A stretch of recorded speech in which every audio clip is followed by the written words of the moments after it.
क्यों छीनना चाह रहे? ये बोलते कि नहीं 8 लाख एकड़ जमीन वक्फ की है। किसी गवर्नमेंट ने नहीं दी हमको, किसी आरएसएस बीजेपी के लोगों ने हमको नहीं दी, मोदी ने नहीं दी, अमित शाह ने नहीं दी, किसी कांग्रेस के या किसी पॉलिटिकल पार्टी के लीडर ने नहीं दी। ये पब्लिक प्रॉपर्टी नहीं है, ये प्राइवेट प्रॉपर्टी है। हमारे बुजुर्गों ने दिया है, अल्लाह के नाम पर उसको वक्फ किया है। जैसा कि सदर साहब ने कहा कि ये इबादत है। तो आज मैं इस वीडियो में बात करने वाला हूं बैरिस्टर असदुद्दीन ओवैसी साहब के बारे में, जो कि आजकल बहुत ही चर्चा में बने हुए हैं। वक्फ अमेंडमेंट 2024 जो लोकसभा के भीतर पेश किया गया और ये पास तो अभी नहीं हो पाई बिल, बहुत ही हंगामा हुआ। उसके बाद ज्वाइंट पार्लियामेंट्री कमेटी के पास भेज दिया गया, जिसको जेपीसी के नाम से जाना जाता है।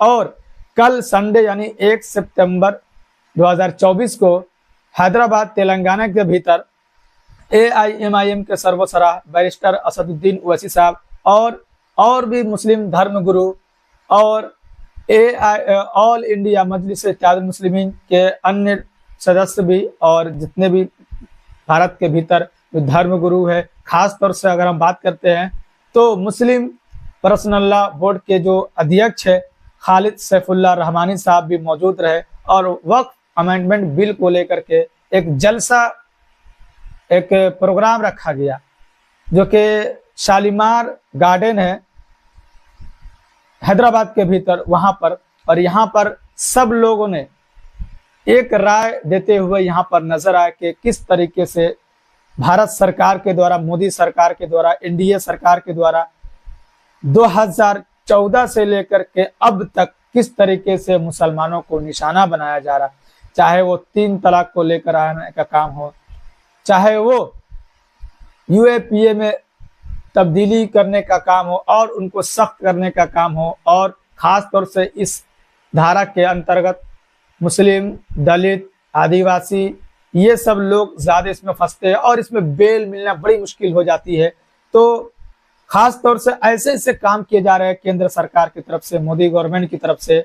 और उसके बाद से फिर CA NRC आया, उस पर भी बहुत सारा हंगामा हुआ। तो सारे जो कायदे कानून जो है 2014 के बाद से मुसलमानों को कैसे टारगेट किया जा रहा, आप देख सकते हैं, देख रहे होंगे 2014 के बाद से। और बैरिस्टर असदुद्दीन ओवैसी साहब खुल करके इस प्रोग्राम के भीतर कहने का भी काम किया कि 3 तलाक लाया गया, कितनी उनकी महिलाओं को फिक्र है, सब आपके नजर के सामने है। CA NRC लाया गया। उसके बाद से फिर अब जब तीसरी टर्म मोदी सरकार की है तो सबसे पहला काम उनके तरफ से किया गया वो मुसलमानों के लिए, मुसलमानों के, वो कहते कि हम हित के लिए काम करते हैं, लेकिन ये काम मुसलमानों के हित के लिए नहीं है। सबसे पहला अगर वो काम किए तो वो वक्फ अमेंडमेंट बिल 2024 पेश किया गया। उनको बेरोजगारी नहीं दिखाई देती। बैरिस्टर असदुद्दीन ओवैसी साहब खुल कर कहे कि उनको देश में जो युवा पीढ़ी जो है वो बेरोजगार हो चुके हैं, महंगाई है और भी बहुत सारे चीजें हैं देश के भीतर, लेकिन वो सब इनको नजर नहीं आती है। उनको सिर्फ ये नजर आती है कि मुसलमानों को कैसे कमजोर किया जाए, उन पे कैसे प्रहार किया जाए, उनके जमीनों को छीना जाए, उनके शरीयत में दखल किया जाए। हर मुमकिन उनकी कोशिश होती है कि कैसे किसी न किसी तरीके से मुसलमानों को कमजोर किया जाए। और इसी को लेकर के खालिद सैफुल्लाह रहमानी साहब भी मौजूद थे, जो मुस्लिम पर्सनल लॉ बोर्ड के अध्यक्ष है। और आप देख रहे होंगे कि देश के अलग अलग कोने में धर्म गुरु अलग अलग स्टेट के CM से, मुख्यमंत्री से मिलने का काम कर रहे हैं। और JPC की दूसरी बैठक भी हो चुकी है इस वक्फ अमेंडमेंट बिल को लेकर के, और बेनतीजा अभी रहा। फिर अगले मीटिंग जब होगा वो देखा जाएगा। लेकिन अब ये ओवैसी साहब की तरफ से और जितने भी मुस्लिम धर्म गुरु है उनकी तरफ से ये कहा जा रहा है कि अगर ये बिल को वापस नहीं लिया गया, क्योंकि इस बिल में बहुत सारी बातें हैं जो असदुद्दीन ओवैसी साहब खुलकर कहने का काम किया है। कुछ बिंदु उन्होंने बताने का सबसे बड़ा काम किया है कि मोदी सरकार इस बिल में, वक्फ अमेंडमेंट बिल 2024 के भीतर, अगर आप किसी प्रॉपर्टी को वक्फ करना चाहते हैं तो आपको पहले ये साबित करना होगा कि आप मुस्लिम है या नहीं है। अगर है तो कितना पुराना मुस्लिम है। अब सरकार ये भी जानना चाहती है कि आप मुस्लिम है तो कितना पुराना मुस्लिम है। कम से कम आपको 5 इयर्स ओल्ड मुस्लिम होनी चाहिए, तभी आप अपनी प्रॉपर्टी को वक्फ के लिए दे सकते हैं। दूसरी बात यह है कि सारा जो इसमें जो अधिकार जो है वो एक डीएम, एक कलेक्टर को दिया जा रहा है। इस बात को लेकर असहमति मुस्लिम धर्मगुरु या मुस्लिम के जो समाज के लोग उनके बीच है कि जब अलग अलग धर्म के अलग अलग संस्थाओं में जब ये कानून है कि कोई गैर उनके धर्म के लोग उसमें शामिल नहीं हो सकते, जैसे मुस्लिम के अंदर जो वक्फ अमेंडमेंट वक्फ बोर्ड है, उस तरीके से हिंदू में जो है उसमें है, जैन धर्म में है, उनका बौद्ध धर्म में है, तो सबके अपने अपने धर्म में है कि उसमें किसी और धर्म के लोग शामिल नहीं हो सकते उस बोर्ड के भीतर। तो फिर ऐसा क्यों सरकार के तरफ से किया जा रहा है कि वक्फ के अंदर गैर मुस्लिम को शामिल किया जाए। तो ये बहुत सारी ऐसी चीजें हैं जो असदुद्दीन ओवैसी साहब बारीकी के साथ इसमें बताने का काम किया है कि वक्फ बिल जो है एक तो बहाना है कि हम मुसलमानों को, गरीब लोगों को हम इसमें अच्छाई के लिए लाने की कोशिश कर रहे हैं ताकि उनको फायदा हो, लेकिन इसमें बहुत सारी चीजों पर प्रहार किया जा रहा है कि आप एक तरीके से आपको हर चीज आपसे छीनी जा सकती है, आपके अंडर कुछ नहीं रहेगा, आपके सिर्फ नाम का जो वक्फ बोर्ड है वो सिर्फ नाम का रहेगा। बहुत सारी चीजें हैं जो बारीकी के साथ हर सेक्शन में क्या क्या चीज लिखा हुआ है वो असदुद्दीन ओवैसी साहब लगभग 1 घंटे 1.25 घंटे का स्पीच उनका है जो इस प्रोग्राम में शालीमार गार्डन के भीतर उनका स्पीच है। उनमें पूरा डिटेल्स में उन्होंने बताने का काम किया कि पूरे देश में खासतौर से हरियाणा, उत्तर प्रदेश के भीतर वक्फ की प्रॉपर्टी कितना ज्यादा है, दिल्ली, हरियाणा, उत्तर प्रदेश के अंदर की यहाँ पर वक्फ का जो प्रॉपर्टी वो बहुत ही ज्यादा है। और क्योंकि इस इधर के लोग जो है वो पहले जब भारत पूरा एक था, भारत पाकिस्तान, तो बंटवारे में मुस्लिम समाज जो है वो वक्फ करके अपने प्रॉपर्टी को वो चले गए पाकिस्तान जब बंटवारा हुआ उस समय। तो लेकिन अब सरकार की ये है क्या है कि वो जो प्रॉपर्टी है या बहुत सारी ऐसी प्रॉपर्टी है कि उनका जो बिल नहीं है, बहुत सारी पुरानी प्रॉपर्टी जो रजिस्टर नहीं है वक्फ कर दिया। वक्फ करने के बहुत सारे तरीके हैं, किस किस तरीके से वक्फ किया जाता है अपने प्रॉपर्टी को। जो इबादत के लिए लोग अल्लाह के नाम करते हैं या मस्जिद के लिए या दरगाह के लिए, वो अपनी प्रॉपर्टी को, अपनी जमीन को वो वक्फ कर देते हैं। तो उसमें क्या पहले जो पुरानी जमीनें हैं, जो पुरानी प्रॉपर्टी, उनके कागजात नहीं होते, बहुत सारी ऐसी पुरानी प्रॉपर्टी उनके कागजात नहीं है। लेकिन सरकार जब ये बिल पास हो जाएगा तो सारा जो डीएम के पास, कलेक्टर के पास अधिकार हो जाएगा। अगर किसी ने कहा दिया कि ये प्रॉपर्टी वक्फ की नहीं है, ये प्रॉपर्टी हमारी है, ये हमारी है, तो फिर वो जांच करेंगे जो कलेक्टर है और वो जांच करेंगे कि ये प्रॉपर्टी सही में वक्फ की है या नहीं है।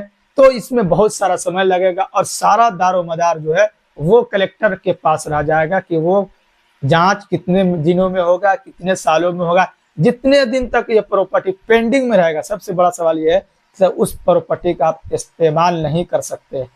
अगर 2 साल लगे, 5 साल लगे उस प्रॉपर्टी की जांच में, अगर किसी ने दावा कर दिया कि ये जमीन, ये प्रॉपर्टी वक्फ की नहीं है, हमारी है, तो फिर उसको कलेक्टर जांच करेगा कि हाँ जमीन प्रॉपर्टी सही में किसकी है। तो अगर उस पीरियड में जो जांच के बीच का समय जो लगेगा 5 साल, 2 साल, 6 महीने, जितना भी समय, उस बीच में अधिकार जो है वो वक्फ से हट जाएगा, वो अभी पेंडिंग रहेगा।